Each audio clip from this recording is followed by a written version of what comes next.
Narcissistic personality disorder belongs in cluster B of the personality disorders. And in this group, people tend to feel empty.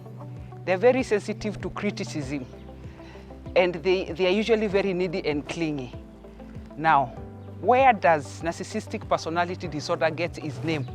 It comes from a Roman mythology, whereby it talks of a man, a handsome man of marriage age, who suitors were coming to look for him, and they could ask a hand in marriage, but every time he could decline. But on this particular day, a goddess by the name Echo approached him, and he declined.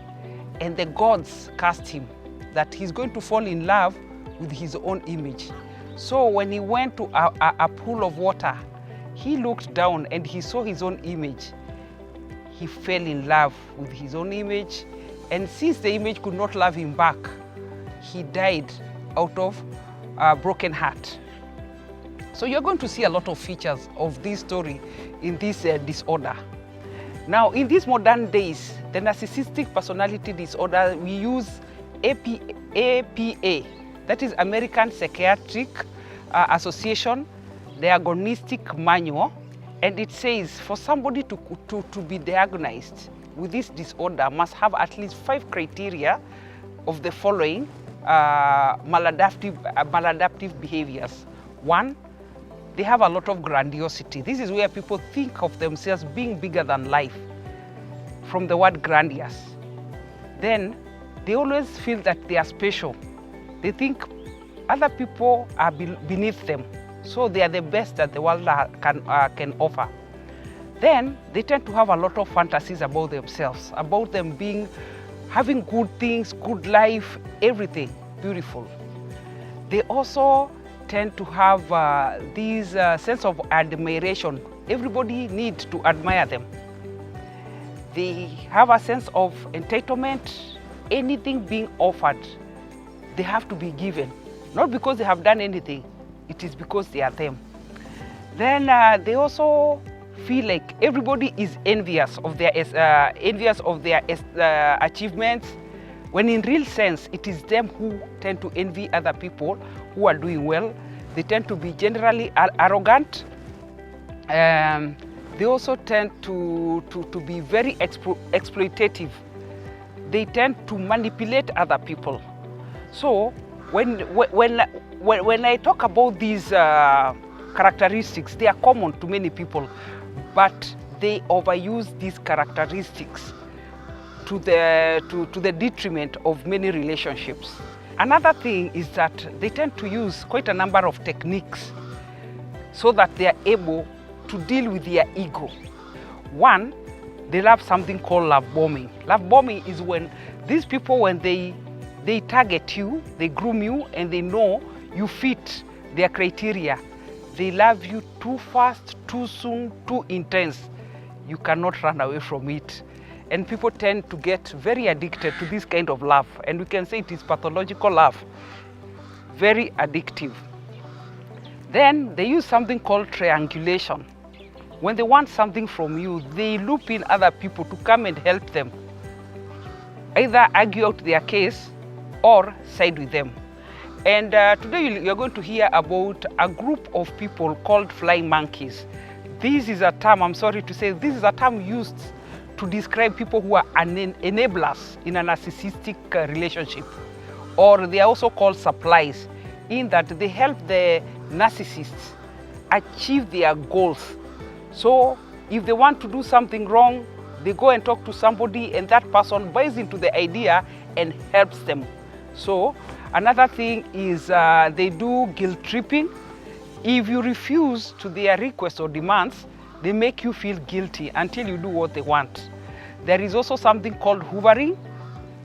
After they love you so much and they discard you, most of the time they discard you.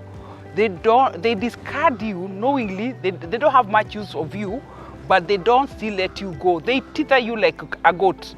They keep on hovering around you, either through text, any form of communication, stalking, or they can be asking other people about how you are doing. After they have victimized everybody, they make other people believe that they are the victims in this happening. Now, what causes this kind of personality disorder? So many studies have been done, and it shows that 50% of the narcissists, they have relatives who are narcissistic, parents or any member of the family close to them with that disorder. Another thing is adverse childhood experience. It is when children face or encounter traumatic experiences because of neglect, malnutrition, fighting, or experiencing very traumatic situations. Another cause is parenting styles. Many researchers tend to say that narcissists are a result of parenting styles. Some parents are very competitive and they don't take care of their children's emotional needs. So these children tend to cover their emotions needs or ignore, and this is how this personality tends not to have empathy towards others. So if the parent is not empathic, then the child tends to develop the same. This personality is also propagated by culture. There are some cultures that encourage this. And it is good to mention that in narcissistic personality disorder, we tend to have twice as many men suffering from it than ladies.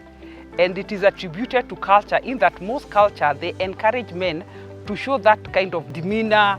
So it encourages men to have that narcissistic kind of tendencies. And another thing is environmental and politics. In the political scene, there is a lot of narcissism that comes into play. All those techniques that we had mentioned earlier, they come into play during political competition or campaigns, and there is nothing wrong with that.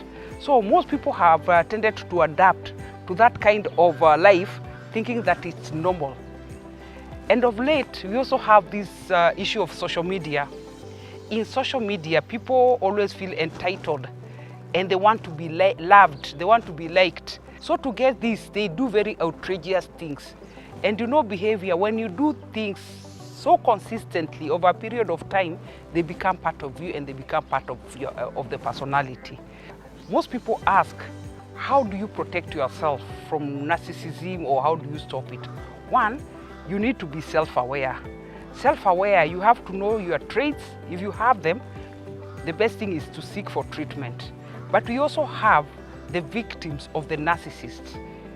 And mostly in these, the paradox about narcissism, the biggest sufferers are the victims of the abusers. Narcissists tend to be very abusive. So the victims are usually drained by the narcissist. So they keep on questioning their reality.